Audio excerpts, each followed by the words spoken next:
Hello. Ba't pinatayan na ako ng mic ng GMA? Isa pa sa mga close ni nanay na lagi nga niya sinasabi nung hindi pa siya ganun ka-successful na alagaan na siya ni Nay Lolit. At syempre, isa sa mga tumulong sa akin na mapunta kay Nay Lolit, may gusto ko nang sabihin, Oji, wala? Thank you. Charot. Oji. Opo. Huwag ka lang masyadong tumapat sa ilong kasi see-through yata yung damit mo. Baka lumabas yung utong mo. Okay. Bawal maglabas ng utong dito. Magandang gabi.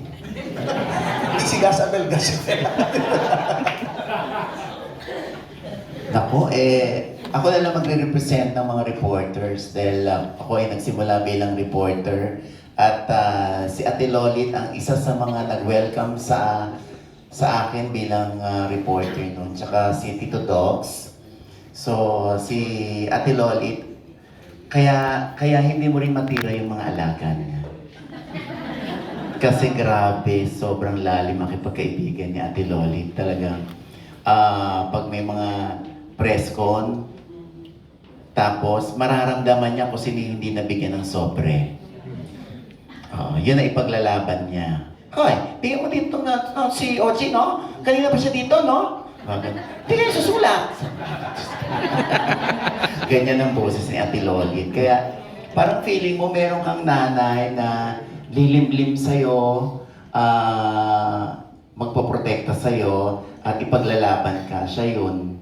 Kaya sobra kong mahal yan. Tapos one time, binigyan ko pa siya ng dahil naramdaman ko na nga na successful na ako, no? Sabi ko, Ate Lolit, bigay ko sa i-cheque. Hindi niya tinanggap. Sana sa akin mo pinabot? Ha? Sana akin mo na binigay? Kasi may pura eh. Baka may pura! Hindi niya tinanggap kasi wala. Sabi niya, happy lang ako sa narating mo. Kaya, basta hindi mapuputol yung ating pagmamahalan, Ochi, alam mo yan. Sabi ko, oo naman Ate Lolit dahil pareho tayong taga Loreto. So, taga Sampaloc din po ako. Si Ate Lolit, taga bandang Ligarda, Santa Teresita.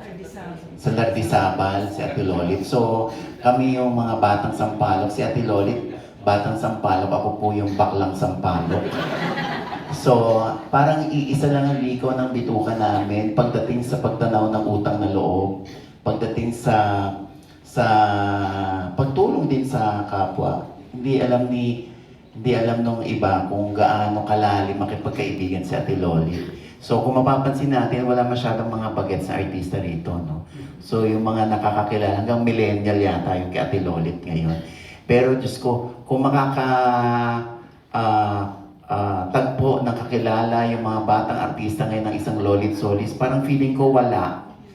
Kasi parang yung ugali ni Ate Lolit hindi pang Gen Z, pang millennial at pang boomer at pang Gen X. So, hindi ko alam kung dapat pa tayong malungkot dahil wala nang ganong mga bata ngayon na Kaya tinan nyo, parang walang mga bata. Parang yung iba nakikikain lang. Ay, madami, charot.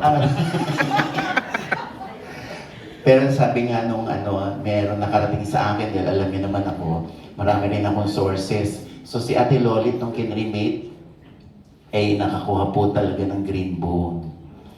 Opo. So ito po yung sobre kung saan may laman na pera, galing po sa presko ng green bones.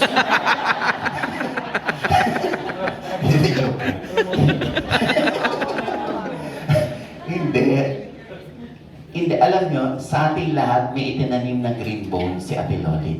Yun lang ang importante. Na hindi man tayo nabalitaan na may green bone si Ate Lolit, baka man inalis niya dahil ayaw niyang pag-usapan. Dahil ito nga, ayaw niya na nga ito eh.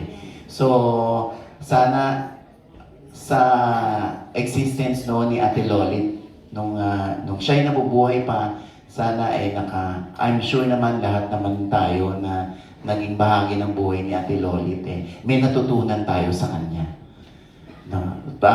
Pagdating sa pakikipagkaibigan, pakikipaglaban, at pakikipagtarayan.